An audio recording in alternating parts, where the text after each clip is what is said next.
Actually, there is nothing from that time which is alive in the company. In fact, yeah, it's only the people.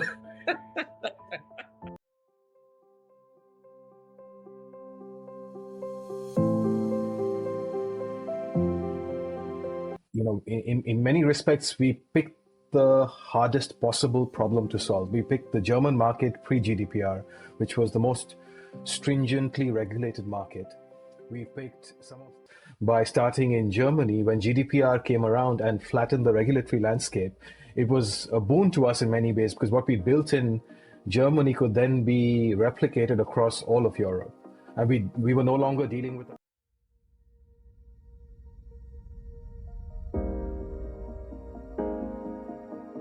it's improved the efficiency of their services immensely, so that even with the same size team now they can service many more calls, but also it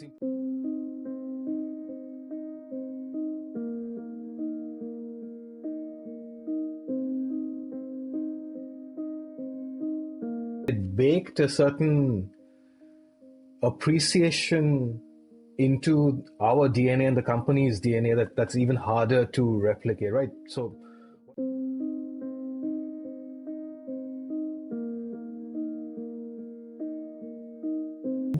that ZeoTap is the first company where he has created more slides than code.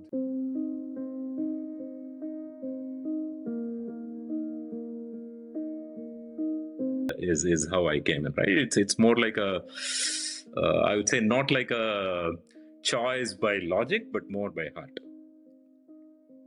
All startups, speed of execution is really your right, not just to exist, but your right to win. I read somewhere there was a tweet that said that the world's hottest programming language now is English. And that's almost true. That a lot of developers are no longer writing programming languages, they're just writing natural language. Well, one would be to raise less money, very honestly. When you raise it, you spend it. So it's better not to raise it so you don't spend it.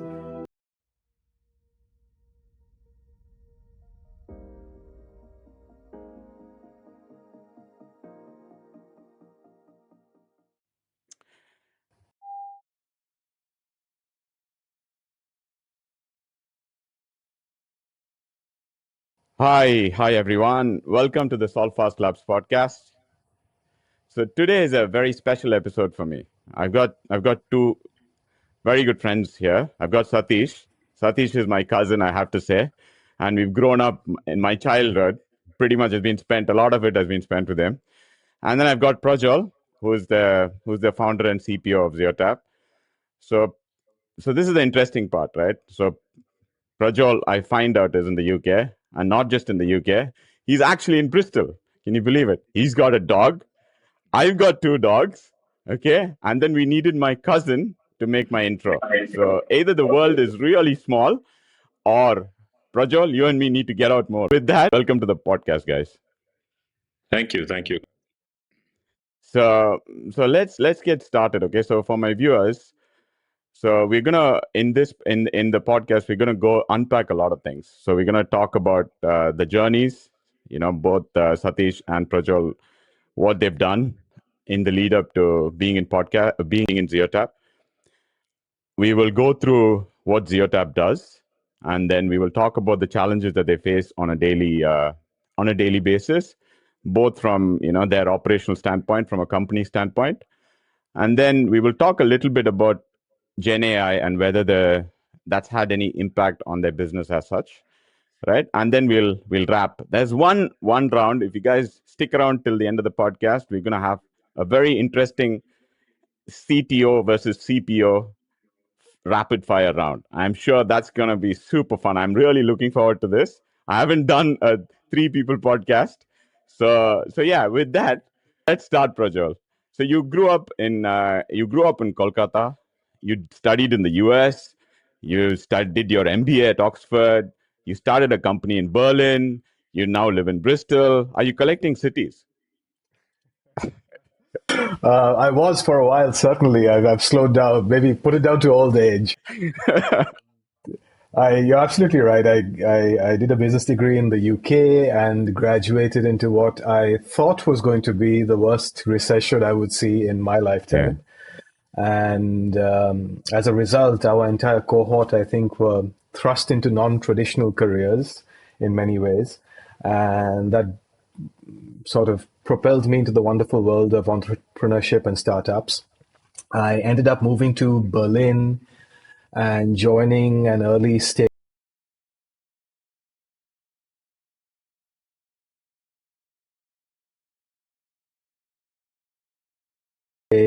startup that did quite well. And I was involved with a couple of startups actually out of Berlin that were fortunately successful.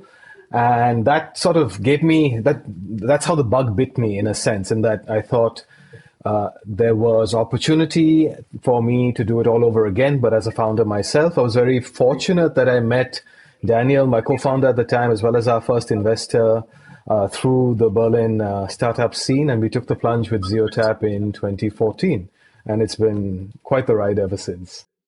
Perfect. Is there another city next on the radar, or you're going to be No, it was staying put? it was Berlin, then Oxford for a while. So Daniel and I met in Berlin Okay. through common friends and investors.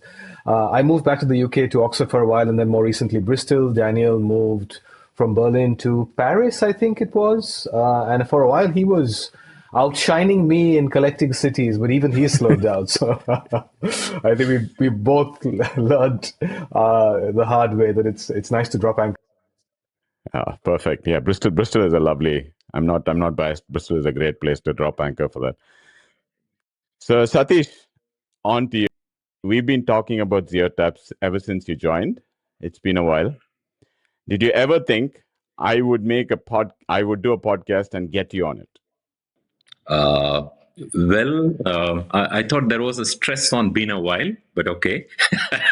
But yeah, I did, I did not think we'll make a I did not think you were going to start a podcast in the first place. Congratulations on that first, and Perfect. hopefully Yeah. you make ad revenues in the agentic world going forward.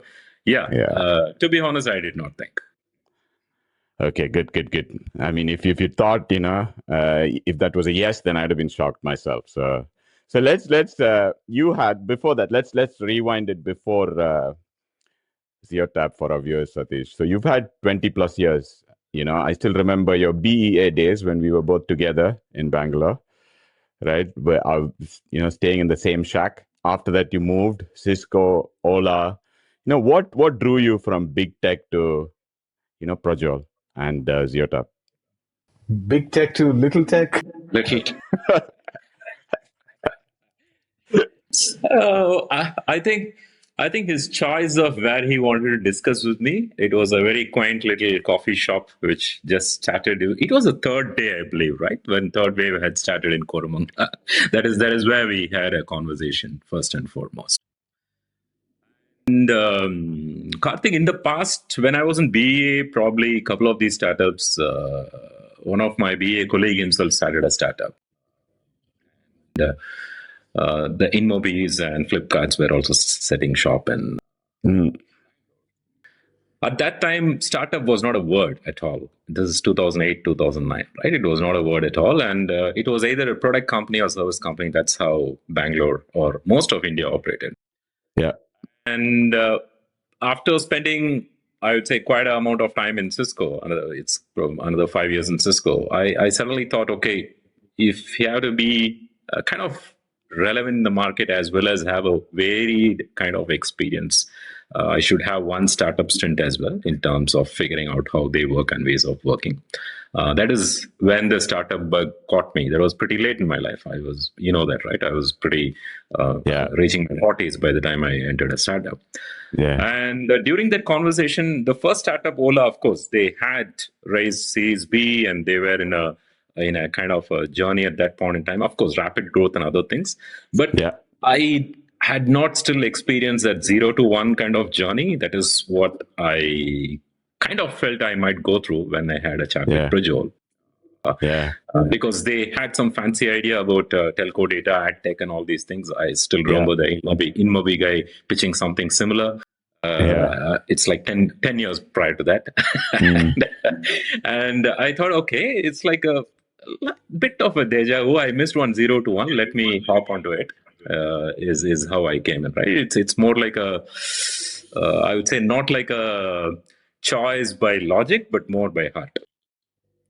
Wow, that's nice. I hope Prajjol hasn't made you regret that. The best kind of decisions made through the heart rather than hard logic. No, totally. I know. Otherwise, you guys won't be staying together for so long. So something is working out there. So Prajjol, I had a question. You mentioned briefly about your previous exits, right? Previously you had a couple of exits. If I am not right, you're talking about is that Fiber and MoboQuo? Are those the two exits that you're talking about? So it'll be good if you can talk us a little bit about what those exits taught you, and in the run up to ZeoTap. It's a great question, Karthik. I think it was less about domain expertise, to be very honest, and more about a passion for execution in some respects. That is sort of domain agnostic in many ways. I see. And the other thing that it did is it endowed me with some degree of confidence. I remember when I first joined SponsorPay, the founder was 4 days older than me. And at the time, I had not considered doing it myself, but just watching him operate in some respects infused me with the confidence that if I were to take the plunge myself, then I'd be able to do it as well. So I think it's mostly about the confidence and the ability to execute and the desire to execute year after year. And the thing they tell you about startups is that it's easy to jump in, but you never really know quite what you're signing up for. Yeah. And if anyone had told me, in 2014 that ZeoTap would have the trajectory it's had in the last 10, 11 years, I would not have believed it. So, a bit of a leap of faith, to borrow Sathish's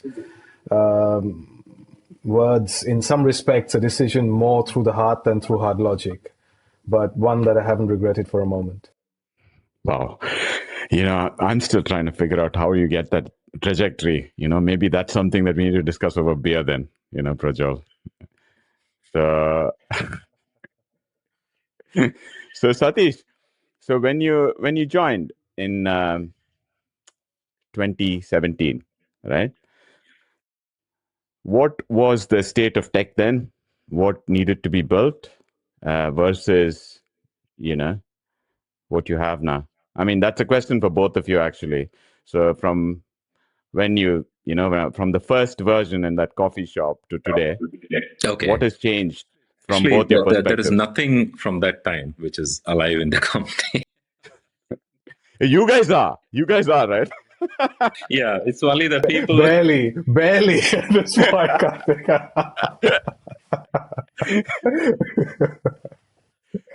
In fact, to be honest, there is nothing from that time. That's a good thing. In some respects, that's also what I was referring to quite, in the abstract, is that the trajectory, like you don't know what you don't know. And there are known unknowns and there are unknown unknowns, and the startups are really all about the unknown unknowns and how you negotiate those. Yeah.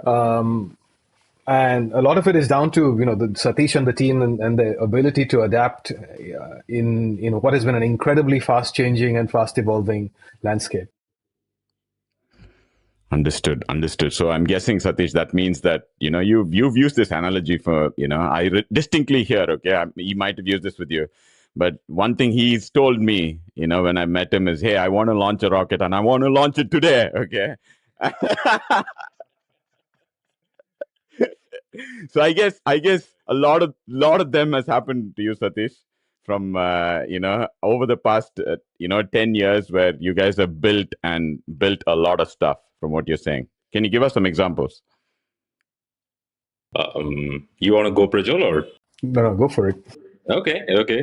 So, just to paraphrase the question, Karthik, you asking about some examples of what we have built or what we have built in certain way.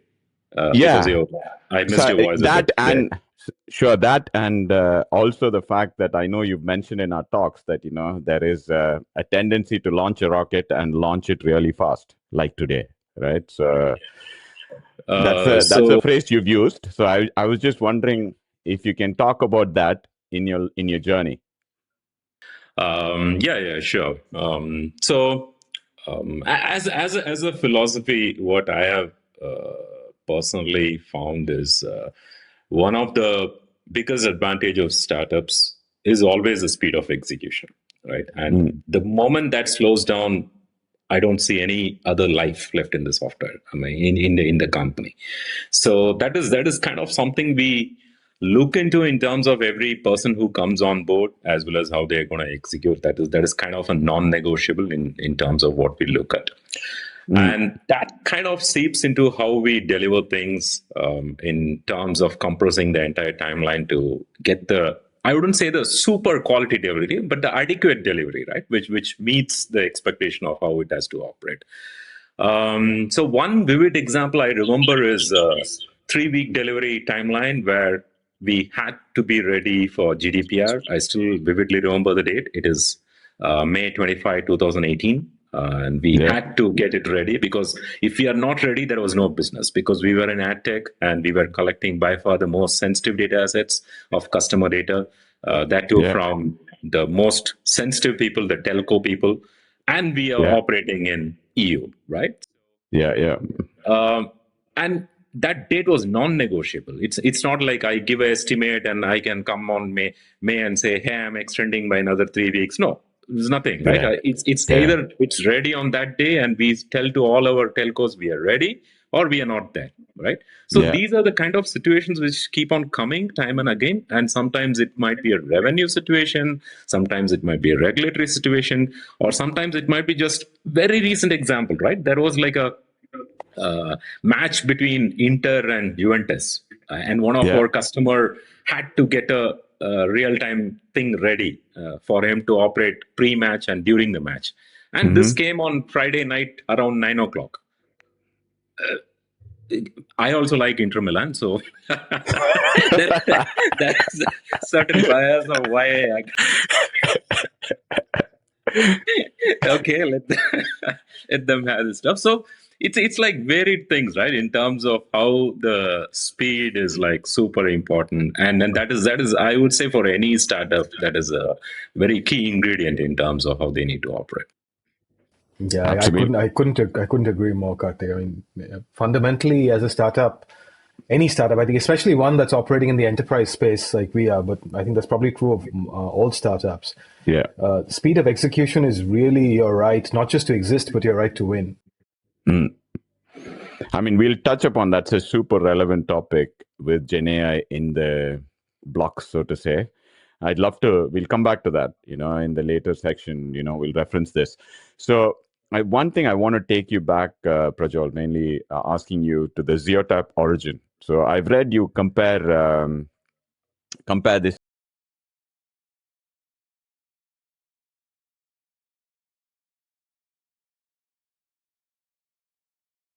to Rockefeller refining crude oil. So can you explain that? That was ZeoTap 1.0. The idea was that, and this was back when there were all these analogies around data being the new oil.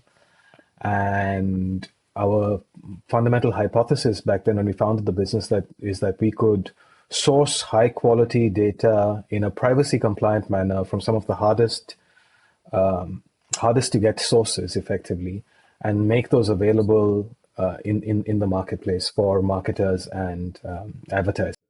And in many respects, we picked the hardest possible problem to solve. We picked the German market pre-GDPR, which was the most stringently regulated market. We picked some of the we picked some of the most traditional industries in telecoms, but we knew that they were sitting on troves of incredibly valuable data. And at the intersection of those two things was our opportunity. And we believe that if we could do it well and do it in a manner that was compliant with regulation and respected the not just the regulatory landscape, but also everything around consent and user preferences in general, and we were successful in executing that in the German market, then we could do it anywhere. Fast forward a few years to Satish's point, because we had set the bar so high for ourselves by starting in Germany, when GDPR came around and flattened the regulatory landscape, it was a boon to us in many ways, because what we built in Germany could then be replicated across all of Europe. And we were no longer dealing with a patchwork of regulation. We were, it was uniform.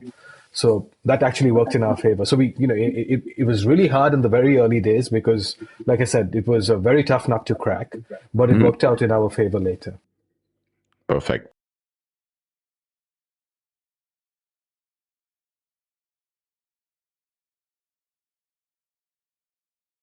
Perfect.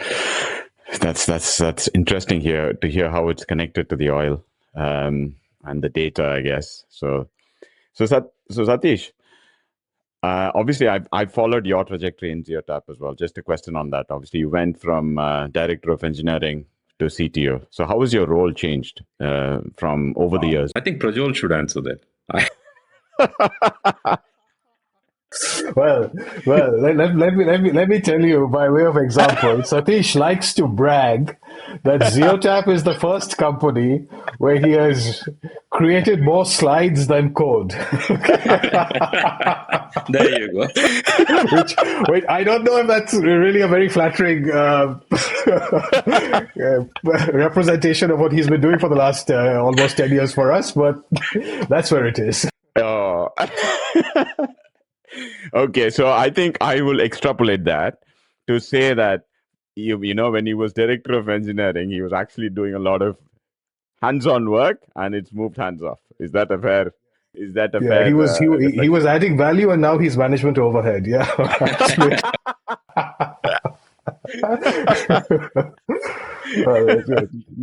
It is what it is. We need the overhead. All right. Now going back to you, Projjol. Let's see. So you mentioned that, you mentioned that somewhere reading that wine and dark chocolate are your listed weaknesses. Right?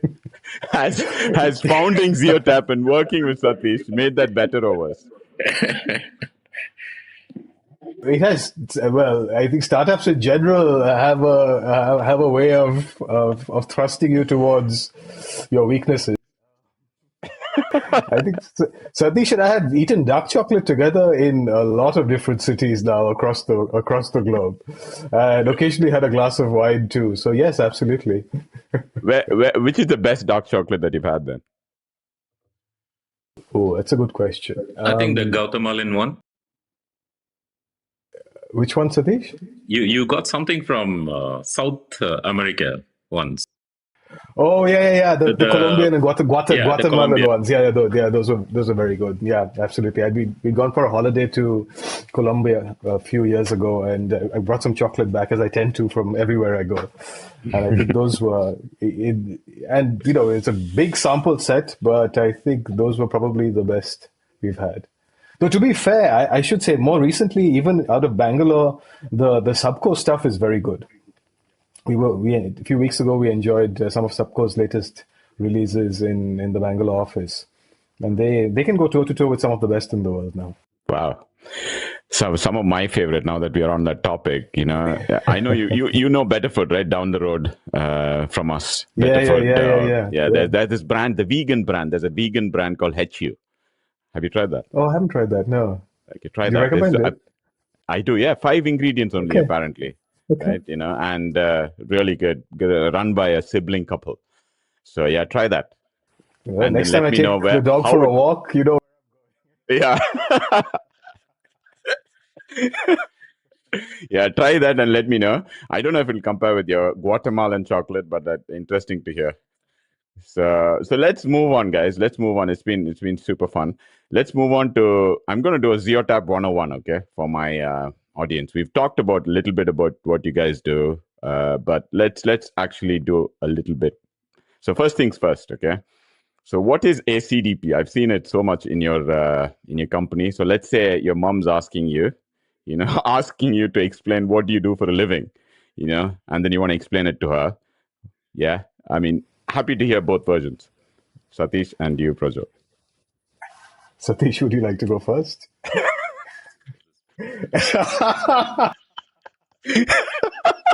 Nicely done.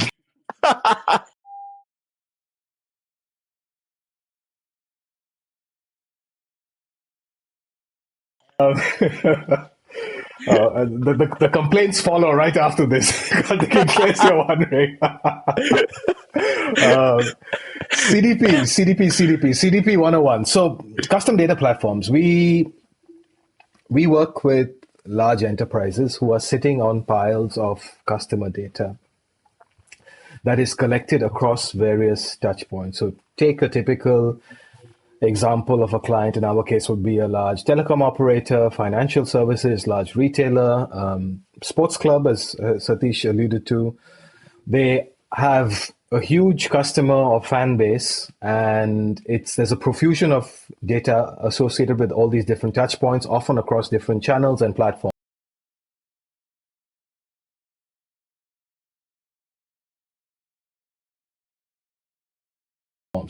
So there are online touch points, there are digital touch points, there are offline touch points, and that data often sits across multiple silos, different data stores internally within the client landscape in our case.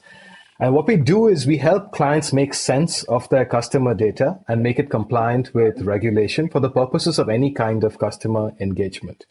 That basically involves stitching these different data points together in a manner that is most pertinent for that individual client, ensuring that all of the governance and compliance matters are addressed, and then providing a layer of intelligence on top around how that customer data could be harnessed, either for the purposes of improving the services they provide to their existing customers or to attract new customers. Wow. Sathish, you want to add anything? Or complain? It's too abstract. There's not enough detail.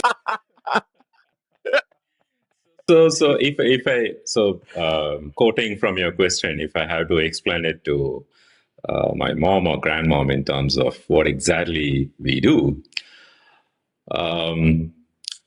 whatever they're experiencing as when they buy a product, right? In terms of this thing, so the product buying, even grandmoms nowadays they use, say, online store or online digital pharma or any of these things, right? So how they get awareness of certain items which is there, which is relevant for them. Okay, how they experience that, the online thing, how they used to experience in a mall in the past, like they walk in, they can touch it and feel it and see what it is. So similar thing in terms of what is relevant to them is how it is coming to them and how we empower that, right? So our platform kind of empowers that customer experience overall when they do digital, and in a way many times on a physical store as well, because again physical store as well has lots of digital assets nowadays.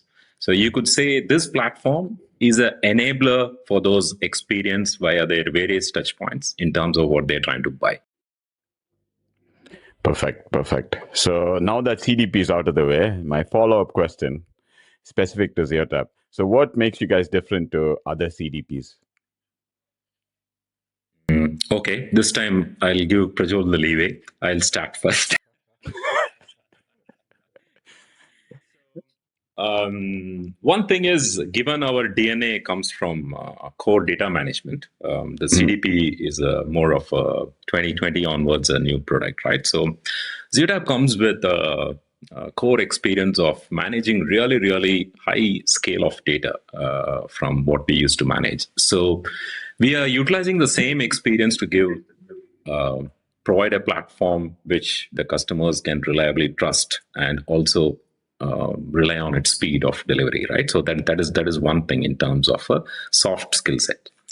Another thing is, given we grew up in Germany as a platform, all the entire privacy semantics and the data security semantics have been a first-class citizen right from day one in the platform, right? So we built so that it is compliant with all these signals. So that is some guarantees we give to the customers in terms of privacy and security.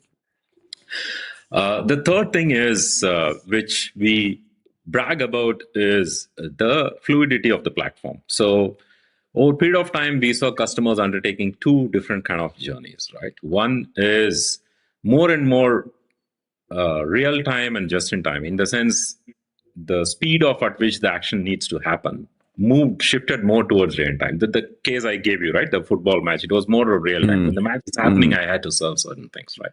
So the real time is something ZeoTap has really invested on, and that is working very good for us in terms of positioning. And the other evolution, which is also a bit orthogonal to that, is when we started the customer data platform, the silos were much large. I would say too much segregation was there, and we had to still we have data silos in our customer base, but more and more we see their own investment in their internal data warehouses or data lakes or lake house or whatever architecture they're investing on is mature. ZeoTap as a platform has the flexibility to evolve to various kinds of how the customer architecture is within this thing. So fundamentally, ours is like we have to treat this like a conduit of sorts, right? This is not like a standalone platform. It has to operate with a m number of upstream systems and n number of downstream systems. That is how this platform is going to operate at the end of the day. Yeah. So that fluidity has been built in, and we have invested in the kind of the core connectivity layers as well as a platform. And that evolution is, when you come to the GenAI use case, that is one of our first use cases which we released to ease the connectivities between these stories, right? So this is the technical view. I'll hand over for the product GTM view. Funnily, Karthik, this is one of those things that I think one of those areas where we both sing from the same hymn book, where trust and flexibility are critical for two reasons. One is that, of course, we operate primarily in Europe, here there is a greater emphasis placed on trust and governance than elsewhere in the world in many ways. So whether it is our clients, customers trusting them with their data, or it is our clients trusting us with their data and trusting us to execute workflows at a certain degree of quality,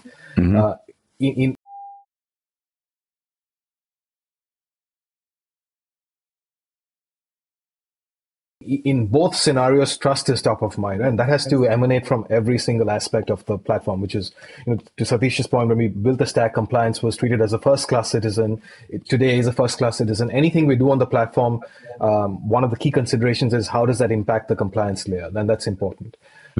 We recently expanded to the Middle East. Very similar benchmark there with regard to how customer data is treated and should be treated. And the other thing is flexibility. We compete with some of the biggest, most deep-pocketed software companies in the world, primarily American. But where we differentiate is our ability to be more flexible and execute faster than the competition. And that's been a differentiator in 2020.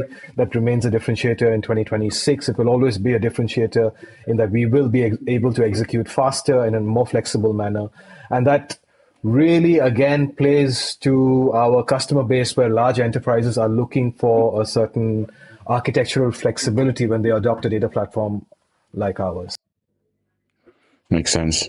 Yeah, the flexibility is key, especially like what Sathish was saying. If yours is a conduit and you're getting multiple data sources in through, you want to make that as painless as possible for your customers, right? So, and it goes to your point also about GenAI, right? The technology landscape is changing so fast under our feet that we have to ensure that we prepare our clients, that we are prepared, and that we prepare our clients for an unknown future, a potentially agentic future, where everything we do within their architecture today needs to be future-proof, and that's where we shine. Nice. That's really good to hear, because often, I guess, my personal experience has also been, if you can provide support to your customer and that builds that trust, you get more people coming back to you just for that. right? So, just knowing that you're going to be supported, you're not going to be left alone. And I really like the other point that Sathish made, which was about the first class citizen, the data privacy being a first class citizen. I think that's I have a question on that which I'll come to a little bit later. But staying on the topic and how you guys have helped companies. So you've worked with Virgin Media. I'm going by the website, okay. O2, Audi, if I'm not right, Amazon, and few other companies. So can you give us a concrete example, if you're allowed to? What did you help them actually accomplish? So, like, hey, without our platform, this wouldn't have happened. Sure. Let's take the example of Virgin Media. They were, in fact, our first CDP client, and have been a stalwart customer for us since the early days of the platform. One of Virgin Media's biggest issues as an customer-facing enterprise brand was that their call centers are often overrun by client calls. And that's a function of clients calling in because some services might be down, or they're looking for a change to their package and such. And they had no way of differentiating customers when customers rang into their call centers. So of course, the first thing we did was, as I mentioned, stitch different customer identities and identifiers together so that you build this unified golden record, a single customer view, as we like to call it, and then harness that single customer view for the purposes of differentiating customers based on A, value, and B, needs, so that when customers call into the Virgin call center, we can channel them to the right intervention based on what we know about them. And that was a layer of intelligence that they had not had in the past that we introduced for them. And it's improved two things immensely. A, it's improved the efficiency of their services immensely, so that even with the same size team now, they can service many more calls. But also it's improved the customer experience for customers immensely, because now customers are directed to the right attention immediately, rather than going through a long queue or having to negotiate multiple hurdles along the way. That's concrete, yeah. Concrete example. So yeah, so especially the last thing you want is to call in and then have you being bounced around, right? So that's not something absolutely. that like what you said, it's very, very interesting use case. Okay, so moving on, maybe a little bit technical this time. So I read about obviously you guys, one of the main things that you keep mentioning is the fact that the data, the trust, and the fact that, customers are giving you the data. And we all know that there's a bunch of moves being made by the big guys, Apple, IDFA, obviously the cookies, you can't track the cookies anymore, the cookieless future, as we're calling it. Everyone's talking about it, so you can't track customers anymore. And I know that obviously that plays into your hands. But Ken, for our subscribers' sake, can you explain what the regulations have been when it comes to tracking customers over these digital platforms? And why ZeoTap or why brands should care, and how can they? What is the implication and what does it mean for ZeoTap, if you know what I mean? So like 3-4 questions in one, but mostly around, if you can explain about what's happening in the market around that'll be great.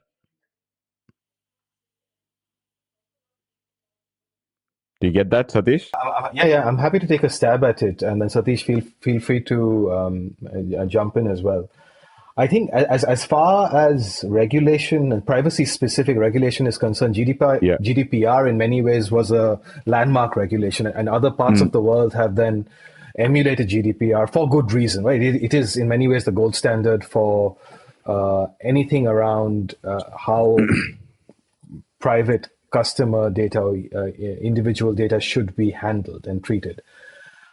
From our perspective, we work with some of the largest brands in the world. And it goes back to the trust issue, in that we have to make sure that as custodians of that data, we are co-guardians of that trust in some respects. So if a customer, Virgin Media, trusts Virgin with their data, then we have to ensure that we uphold that trust. It's less about the underlying the regulatory landscape specifically, and the reason I say that is because the ideology or the principles that are more important than the underlying manifestation in regulation, or even if you look deeper, which specific identifiers are allowed on which platforms and not. That's constantly changing. There are new platforms, there are new types of identifiers, there are new types of use cases. So that's constantly evolving. What's important is that as long as we ensure we maintain our adherence to the right principles, whether that's GDPR or the UK's privacy legislation, or take CCPA or CPRA in California, or what even India is trying to do with the Personal Data Protection Bill and such. As long as we maintain our adherence to the right principles, then we'll ensure that whatever that translates to in code and technology will be addressed. So that's my sort of product perspective on this. But maybe Sathish has a complementary point of view. Yeah, sure. So Karthik, if you think about the general data landscape in most of these companies, right? So there is something like a transactional data, and there is something like this analytical data, which is specifically used to enhance the value add services for the customers, right? So one of the core tenets of GDPR is not saying don't take customer data, don't stitch identifiers or anything, but make it explicit. One is customer should feel three things. One is he should feel, okay, he knows what he's doing. Okay. Second is he should feel there is a control on the data where he has given.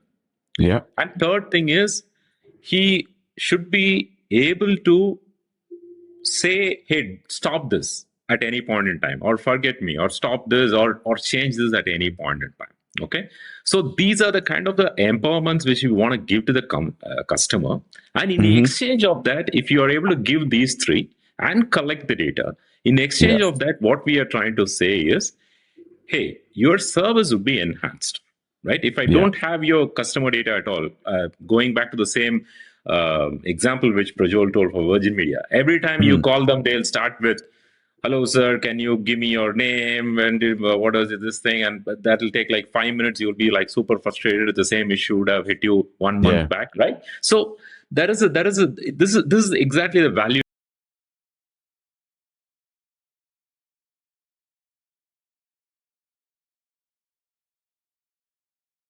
exchange we are talking about in a trustable manner. Okay, so these regulations in a way, so the best example I can give you, Karthik, is if you go back to drugs or the FDA kind of systems, right?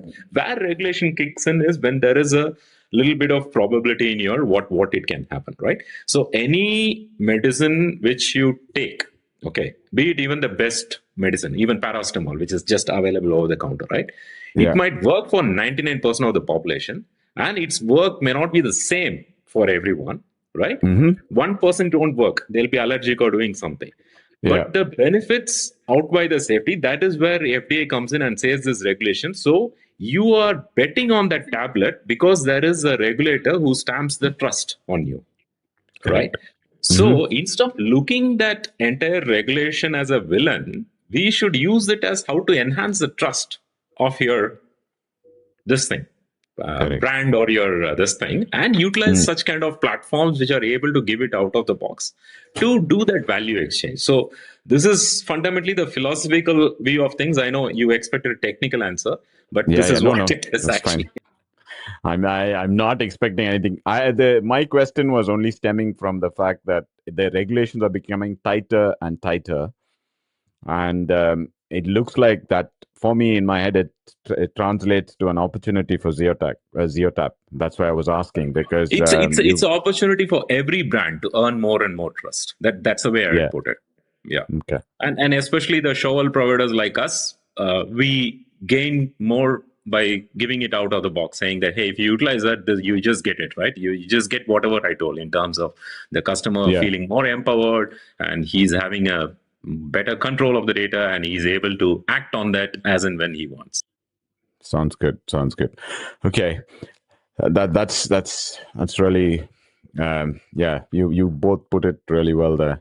So moving on, I think we have a couple of sections more to cover. So I'll move on to a couple of things that, obviously you guys Prajjol, you talked about your beginnings and how you started in Berlin. So you're built in Germany for Europe. So now, is that a real like strategic choice, or is that marketing? How do you see it? It was certainly a strategic choice back in the day, as I said, to build out of a market that had extremely stringent regulation with the idea that if we could do it there, we could replicate it elsewhere. But the other thing I think it did is that it baked a certain appreciation into our DNA and the company's DNA that's even harder to replicate, right? So what I Yeah. mean by that is, we launch a feature that's privacy centric, somebody can release a similar feature tomorrow. That's relatively easy to do. And especially with at the pace of development today, it can be done in days, not even weeks or months. But I think what's much harder to replicate is this DNA we've built over the years, where everything we do appreciates the underlying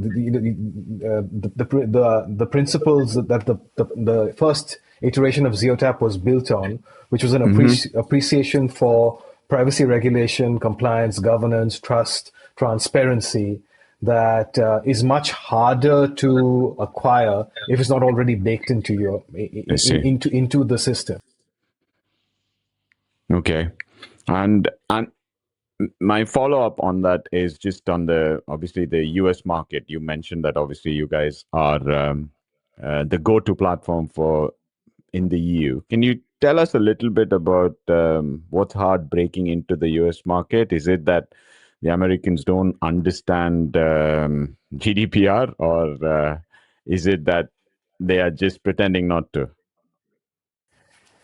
It's a great question. I think, and I'm not sure I caught all of it, Karthik, but as far as comparing the US, the American and the European markets is concerned, the Americans, we operate in a space where the Americans are at the forefront. There's no question about it. When it comes to anything around data handling and management, when it comes to anything around marketing, when it comes to anything around like technology as a whole.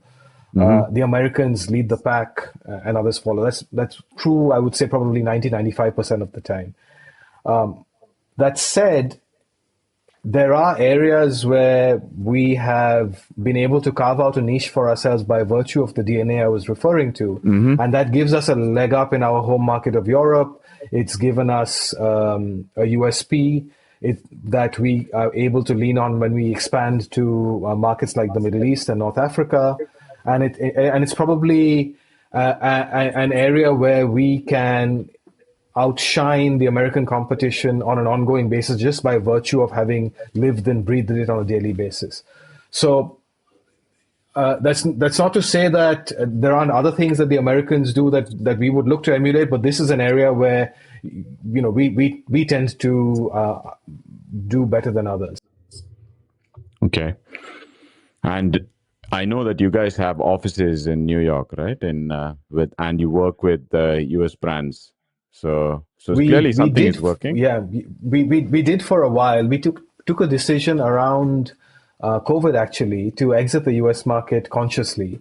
And that's because we felt that it was in our interest to double down on our home market of Europe rather than spread ourselves thin globally.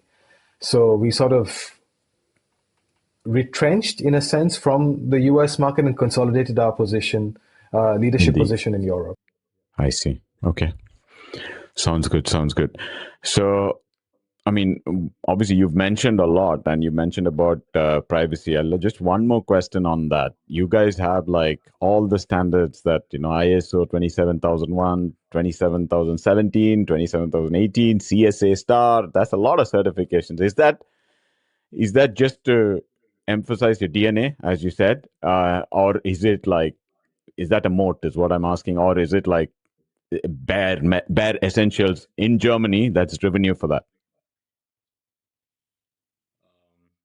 In a way, yeah. I don't know how really good are we at utilizing that as a moat, but these were all necessary to kind of prove we are serious about the entire stuff, right? And we started this around 2018 onwards, and year on year, and we have also added a couple of compliance over a period of time. And it's like for a company of our size, having like 8 to 9 certifications it's not normal. But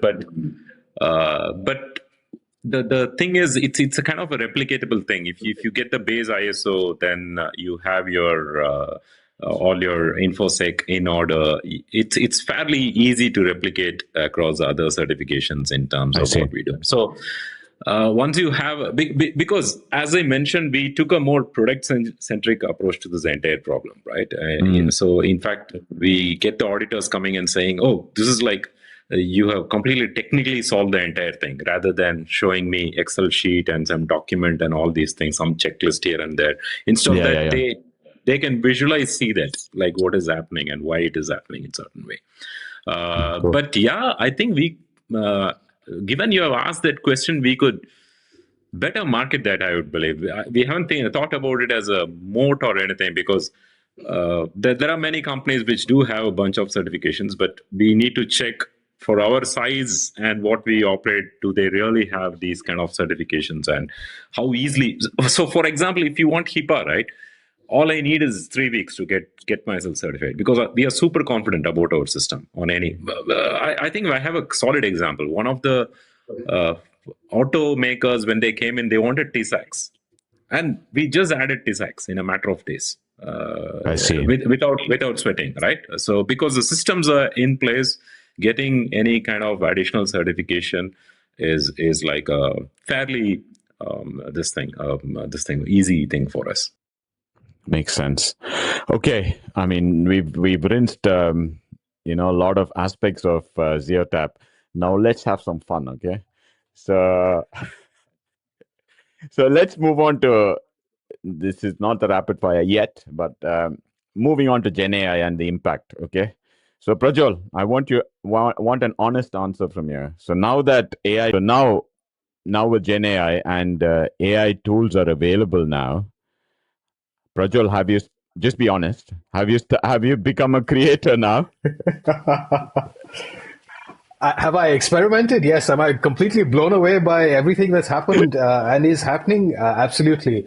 Do I know what the future has in store? Absolutely not. It's changing every day. So, you sort of try and keep up with the fast-changing landscape around you and figure out ways in which you can apply those learnings to ZeoTap and to your life in general. So yes, absolutely.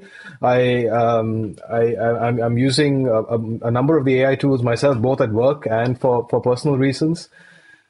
It is true what everyone is saying, in that the last 2 months or 3 months have seen a paradigm shift in their efficacy, the quality of the responses, the nature of the interaction. And as recently as this week, we had a call with our team, our engineering and product teams, where we discussed ways in which we can better harness the power of these tools for product development as a whole at ZeoTap. I see. No, my question was more specific. Are you checking in code into Sathish's org? when Sathish gets desperate enough.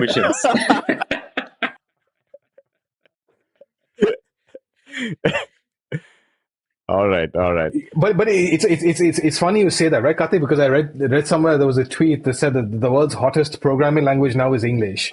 Yeah. And that's almost true. That a lot of developers are no longer writing programming languages; they're just writing natural language prompts in English. Yeah.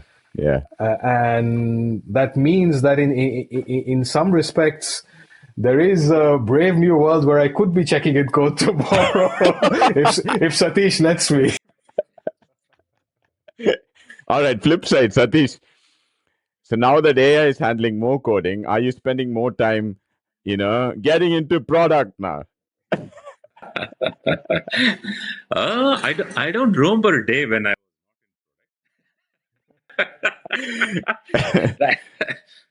Rather than contributing, probably I was playing devil's advocate.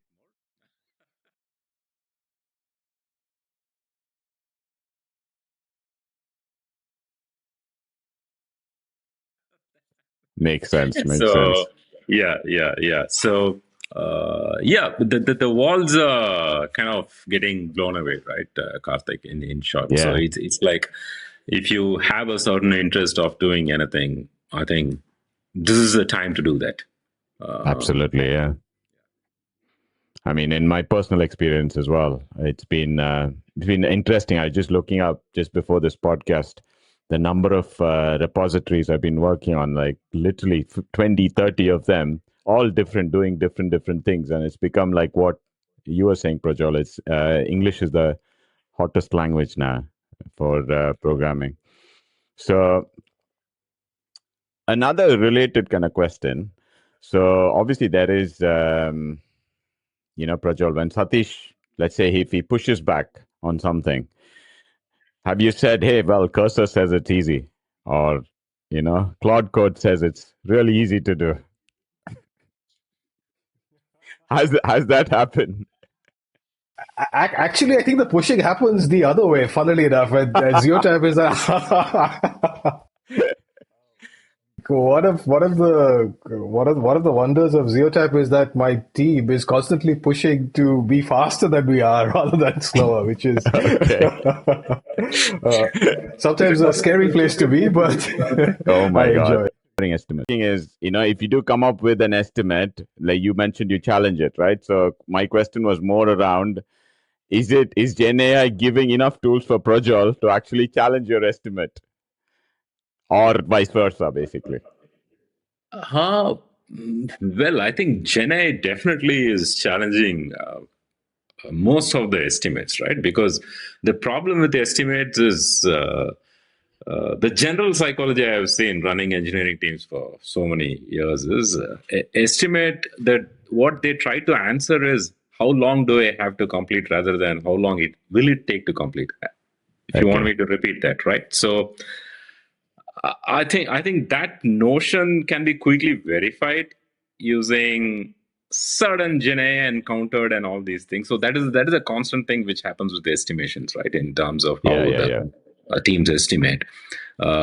So I think it's a very if I remember correctly, it's called the Parkinson's law or something, or his way of looking at things, Yeah. right? It says that the work will always expand to fit the time. Oh, yeah. Which I get to that. So I think that's a classic That's what's problem of happening. software engineering estimates, Mhm. which definitely can be challenged by GenAI, and we do challenge estimates quite a lot in the company. Perfect. So one thing, Prajal, I'll ask you specifically from what I've seen, at least from, you know, obviously a smallish company compared to you guys, is we've got with GenAI, what I'm finding is there's a lot of things from a product standpoint that were nice to haves have become must haves now. And it allows you that, hey, you kind of, I think a phrase that I heard is you optimize relentlessly your experience or your user experience or how the product behaves or anything like that, right? Because now it's like if something doesn't feel right, you do that. Previously it was a case of resources. Have you guys taken that stance, like, you optimize um incessantly, right? So, or UX or anything in the product, just like, hey, this doesn't feel right, change. Ruthless optimization. Has GenAI enabled you guys to do that? Because I'm seeing that happening within our products. So Yeah, it's a good question, Karthik. I think in this, as far as this question is concerned, context is important. We work in a space that involves a certain degree of expectation with regard to, again, going back to those words, trust and yeah, quality and Predictability in and terms. predictability. Exactly, that minimal uncertainty. yeah, So if we operated in a domain where we do, of course, constantly prototype internally, and now, to your point, there's the ability to prototype multiple times a day rather than having it run into weeks and months. So yeah, the pace of iteration is huge. But at the same time, the margin for error that we have is very small, given we work with such large enterprise brands and they rely on us to execute and deliver their customer experiences, right? So we have almost no margin to get it wrong. So what that means for us is no matter how hyper optimized we make certain product decisions internally, we tend to have far fewer iterations in production. So that, yes, the pace of development and iteration has grown immensely internally, but our release cycle has not changed that dramatically with regard to upholding certain standards. Because, and this is going back to your question on product estimates, prototyping is very easy. Moving from prototype to production involves a certain bar that you need to clear and a rigor that we have to enforce. And it's almost very easy now, given how quickly you can prototype, that you lower the bar or you loosen the controls around that rigor of production delivery. And we can't afford it in our context. Makes sense. That's really, really useful. Yeah, it's interesting that you guys have no margin, because with software, and I guess that is more so because you're working with very sensitive data and the customers rely on your data so much that you can't do something and accidentally slip it into production, and then that'll be disastrous for your trust, right? So, So that's true of many of the data products, right? Because we operate as an extension of their data teams in their company. And so in general, if it's a SaaS or application software, you just own the software. You don't own the data. So here, what I typically tell even the engineers is you have to always think of data ownership as well. You are also owning the data, not just the application layer and the infra layer, right? So these are the three layers. When you start owning the data layer, the margin of error reduces. If you're just owning the infra layer, uptime is sufficient. If you're owning the application layer, your API uptime is sufficient. Once you start owning the data layer, it's a different ball game. Say during that 1 hour Inter Milan match, no data flew in for some reason.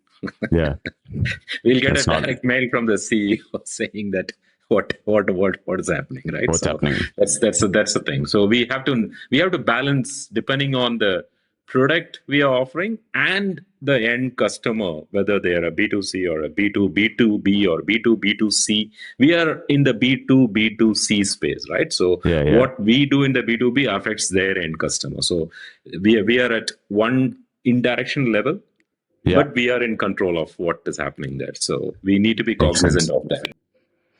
Sounds good.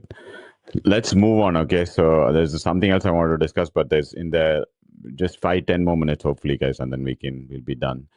So just moving quickly into bottlenecks, in your daily roles, right? So I'll just ask one question. So this is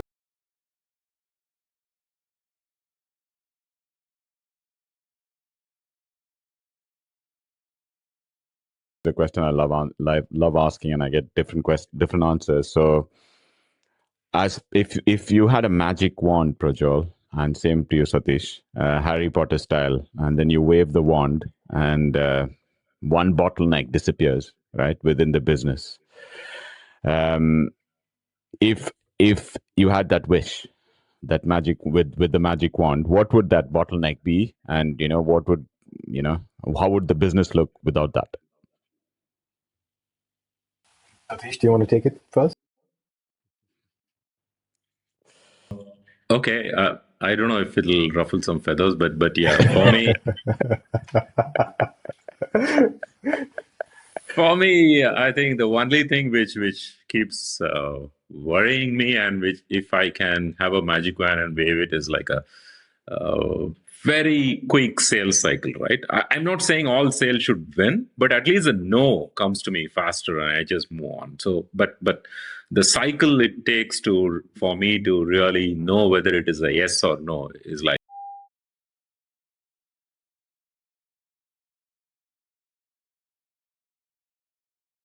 super, in a way, sometimes very frustrating in terms of how much of energy we need to spend. So I think Even if it is a no, even if I'm 50% no, 50% yes, or even 70-30 is also fine. But the speed at which the decision can flow back to me is something I would love to have.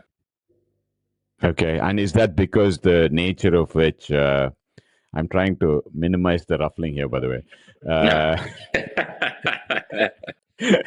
Is that because let's pass the blame on? Is that because you guys are dealing with bigger organizations that Yeah, you're getting? bigger organizations, sometimes multiple decision makers. At least Prajol attends more pre-sales meeting than me, but whatever pre-sales meeting I go, there are like at least 20-25 people, and I don't have a clue who's actually the decision maker and uh, what is happening there. So I see. I think it's one is like a very, I don't know whether it is a democratic or they want everyone on board, how it operates. So that is, I think, if we can crack that, it will be really great. Perfect. About you, Prajol? It's actually very similar, but wearing my product hat, it's product adoption. And that's, again, linked to the nature of our client base, in that we could release a new feature every day. Yeah.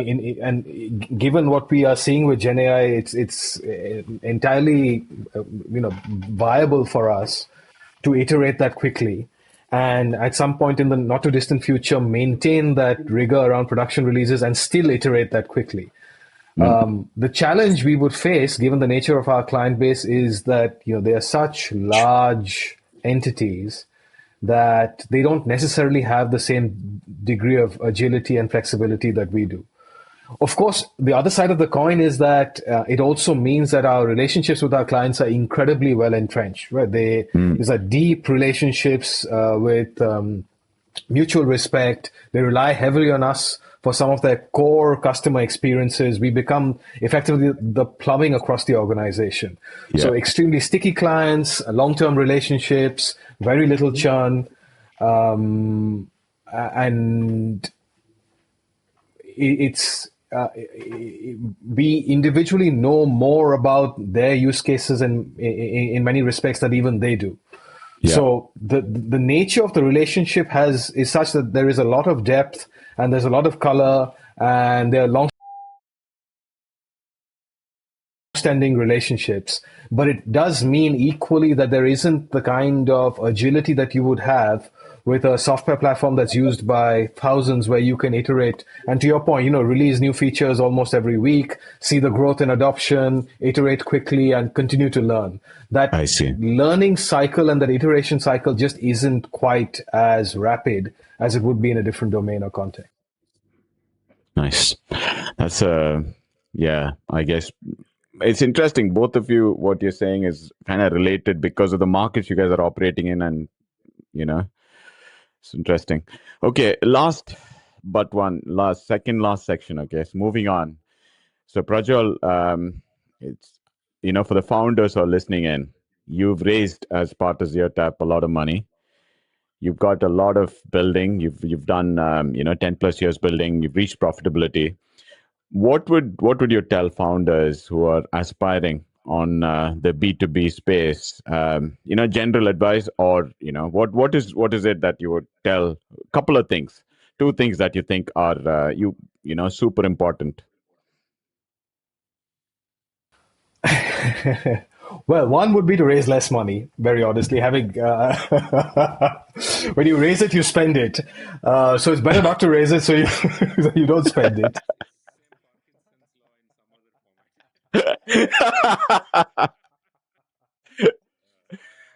In all honesty, I think if I had to do it all over again, we'd be more prudent about our burn in the early years. Okay. And that would have implications, of course, on how we grew the business. But in retrospect, probably having more financial rigor early on would have been in our favor. Yeah, to the extent that you can, look back and dissect some of your decisions, that's probably something both Daniel, my co-founder, and I would entirely agree on if you asked him as well. Okay. The other thing I think is that nothing is final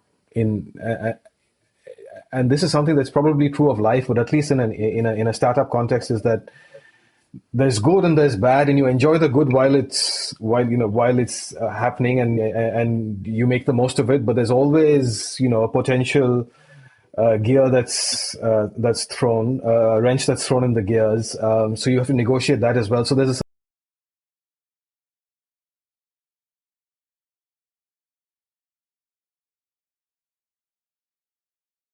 certain degree of resilience and relentless optimism that you need. Enjoy the good, but equally, don't when things are not that great, know that there's something positive around the corner. And I say this having looked back now 10, 11 years. When you set up a business, no one tells you there's going to be COVID, right? And of course, COVID is a once in a millennium event potentially, but there's mini COVIDs happening, every week, every month, every quarter, and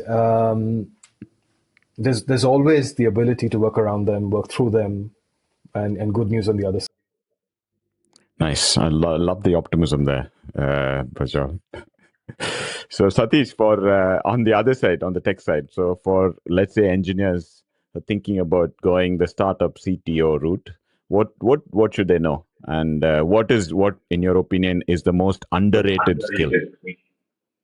I think engineers underrate the entire GTM skill of things in terms of because they believe once they build a good tech, that will be automatic adoption, right? But it's not that way. So I think rather than the ideation in terms of what exactly the product market fit, of course, it is an iteration again. The appreciation of what the business value is going to deliver and how exactly they're going to pitch it to the end user, and figuring that out is a very important skill. They need to think through that, because many engineers don't come from that mindset. They're typically the builder mindset, right? And it's not the adopter mindset. So you just need to think through that. That is one, I would say, very important ingredient when they are taking the plunge.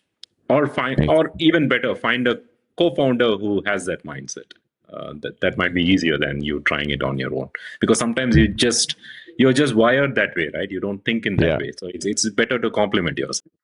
Makes sense. I think is that I hear a term called forward deployed engineer. Tell us about it.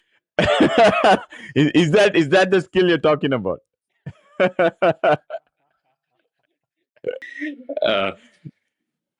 Not exactly. So that's a The irony is that Sathish and I had a call about this yesterday, day before. What was it, Sathish? We had a long chat about that. Okay. Awesome. Okay. I won't talk about this anymore then. All right, we're coming to the end. Last round, a little bit of fun, rapid fire. Okay, quick answers only. Okay, and then we'll wind up the podcast. Okay, so this is the CTO versus CPO round. Okay, so walk me through a recent disagreement. Who won? Recent disagreement. Yeah. Okay. So Prajjol, what's Satish's go-to excuse when something can't be built? Afternoon's lunch was not good. This is every second day. I love that. Okay. So Sathish, what is Prajjol's go-to line when he wants something yesterday? When he wants something yesterday. Yeah. Okay, go-to line is, I tend to agree to all you say, but... We'll stop there. All right. So Prajjol, it's just a small change. How often have you said that to Sathish in the last month?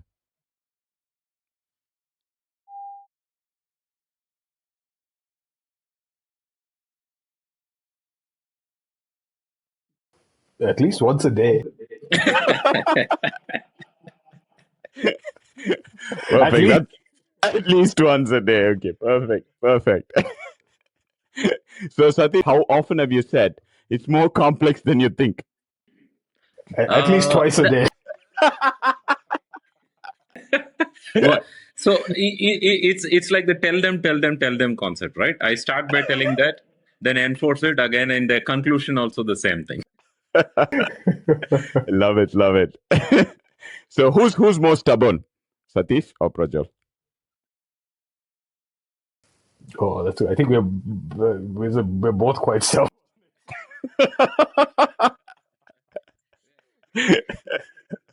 Okay, Guilty got as that. charged. Who sends more Slack messages? Oh, I win that. Okay, good. So just because of function. makes sense. Good, good. So Prajjol, have you quietly snuck in a feature into a roadmap? All the time. You're not doing any favor here, Prajjol. It's the world we live in. Okay. So What Sathish doesn't know can't.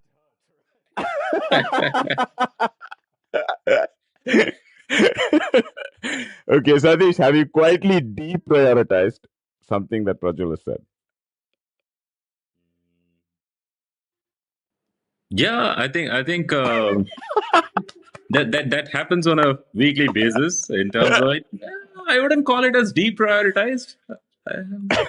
I think probably some shaving off. Yeah, some shaving off, giving it a different shape and form. I see. Okay. Yeah, but yeah, it does happen, and there are lots of helping hand from the sales teams and other things which helps. He's being diplomatic there, Prajjol. He's being diplomatic. Okay, moving on. Okay, we come to the end of that CTO CPO round. Now it's a personal round. Okay, a few more questions and then we're done. So, Prajjol, what's the best advice you ever got?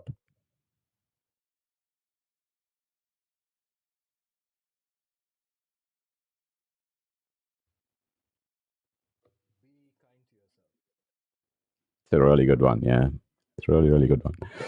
Sathish? Take things as they come. I think that's enforced by Prajjol, I think, over the last 10 years. This was school time. Good one. So flipping it, worst advice you got. Sathish, we'll go first with you. What's the worst advice you got? Worst advice I got. Okay, that's a very personal one. So go on. You don't have to name. You don't have to name them, even if it's me. Okay. Okay. I would skip that. I'm just thinking that was by far my worst advice, but I'll skip that for this podcast. That's for the beer after. Yeah, I know. And you, Prajjol, while he's thinking about it. I think it was less advice, but more sort of the general perception that you need to raise a lot of money to build a successful startup. It goes back to what I was saying earlier in that. Yeah. That in retrospect, I would have done it far cheaper and in a much more lean manner than we did. And in some respects, it's easier now than it's ever been to do it. So it sort of feeds the advice going forward that you really don't need to raise a lot of money to build a successful business. That's really, yeah. I mean, I totally echo that. I think I keep hearing everywhere. Apparently, there's a bet in the Silicon Valley for the first 1% billionaire company or something like that. Yeah. So, and I think, it's the ability that GenAI has given you is enormous. And I guess, capital can go a long way. Unless you're just using unless you're a AI aggregator, and that's not going to help. Yeah. Okay. So, Sathish, did you have the answer to that? My last question. Worst advice, is it? Or anything that, like what Prajjol is saying, you don't have to think about advice. And it's anything worst that somebody has told you that, that in hindsight is not the right thing? You chew on that. We'll come back to that. Okay. So Prajwal, Actually, looks like I don't keep them in my head. In a way, it's good, I feel. that's good. Yeah. Yeah, it is absolutely. Yeah. That's massive. Yeah. As somebody says, my advice is free, because I don't use them anyway. Right. So yeah, a quote that I often go back to. So Prajwal, what is one tool you can't live without? Can be anything. Okay. Sathish, One tool? you cannot live without. I cannot live without one tool. Yeah. It's probably my laptop. Laptop. Perfect.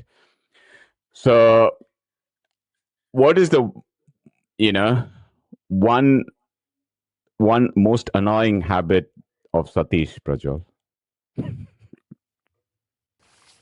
He's frustratingly calm through everything. Like it is almost impossible to get a rise out of him. And believe me, we have tried, the world has tried, everyone's tried. Yeah, that's a good one. He's enlightened, he's getting there. He's already there. That's why. It certainly feels like it. All right. I won't ask the same to Sathish, okay? I won't put him in the spot there.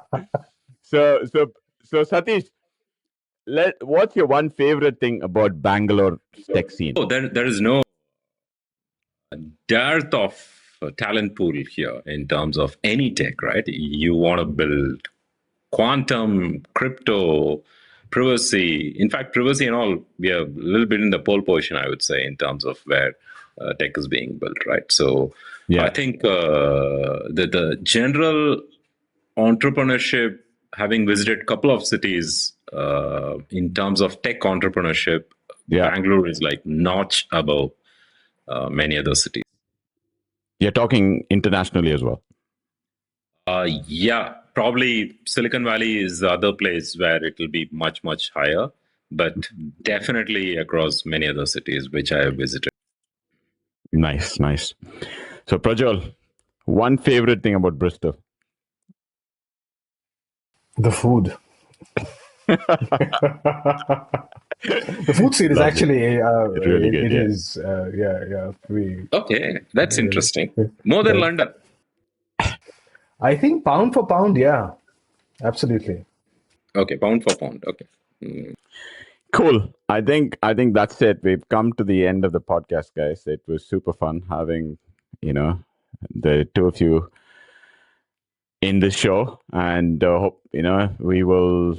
Yeah, I mean, look forward to catching up at a later point in time. Hopefully, at a future point in time as well. With just one last note, anything exciting coming up in ZeoTap you'd like to share? With that, we'll close the podcast. Prajwal, you want to go? All yours, Sathish. You're doing a lot of exciting things with engineering. So okay. Yeah. Karthik, you can take a guess. What might come from many of the SaaS shops now? What I mean, you're asking me to guess now. Is it like AI support for your tools? Is it like a chatbot in your tools, or you already have that? No, not chatbot. Chatbot is pretty old school. Okay. Is it some agentic, like what Prajwal was saying about agentic data crawler that goes to all your systems and crawls data? Is that the one? Yeah, that is already there in shape and form. Okay. But yeah, that is I think without revealing too much, we would be probably releasing some core real world use cases which happens via agentic, right? Yeah. In terms of how it happens, rather than just being a wrapper on top of existing tooling. So that's Nice. one major thing we're looking at. Perfect. All right, Prajwal, now that we both live close to each other, do you regret doing this podcast at all? No, I'm looking forward to the dinner at Lona afterwards, Karthik. I haven't forgotten. With a All kunafa right, to perfect. finish, is it okay? Kunafa, exactly. All right, perfect. Okay, I'm gonna stop the recording with that. Okay, one second.